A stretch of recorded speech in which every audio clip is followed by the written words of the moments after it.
Have you ever wondered just how far we've come in the realm of scientific technology development?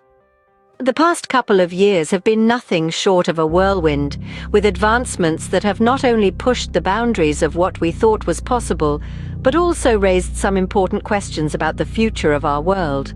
Let's rewind to 2021. North Korea made headlines with its unique approach to education: robots. Yes, you heard that right.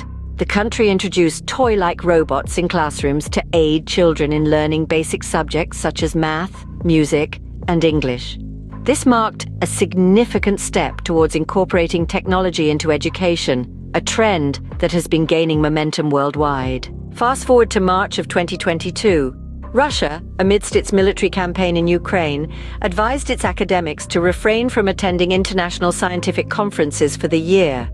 This move was seen as an attempt to reduce dependency on Western technology, but it sparked debate about the potential isolation of Russian scientists from the international community. Then, in August of the same year, the United States took a significant leap in the realm of chip manufacturing. President Joe Biden signed an executive order to set in motion the CHIPS and Science Act, a staggering $280 billion law aimed at boosting domestic chip-making and scientific research.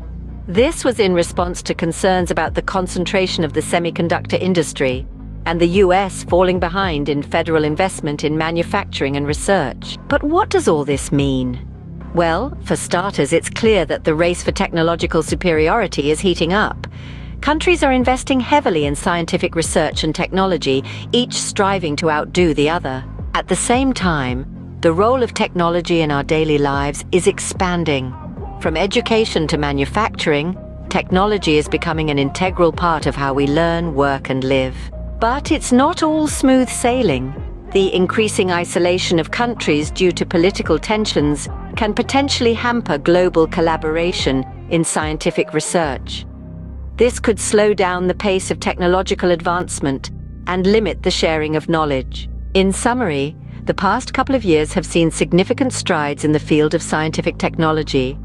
From the introduction of robots in education to the push for domestic chip manufacturing, countries around the globe are making concerted efforts to advance their technological capabilities. However, the road ahead is fraught with challenges. As we continue to push the boundaries of technology, it's crucial to foster global collaboration and ensure that advancements benefit all of humanity. After all, the power of technology lies not only in its potential to transform our world, but also in its ability to bring us together.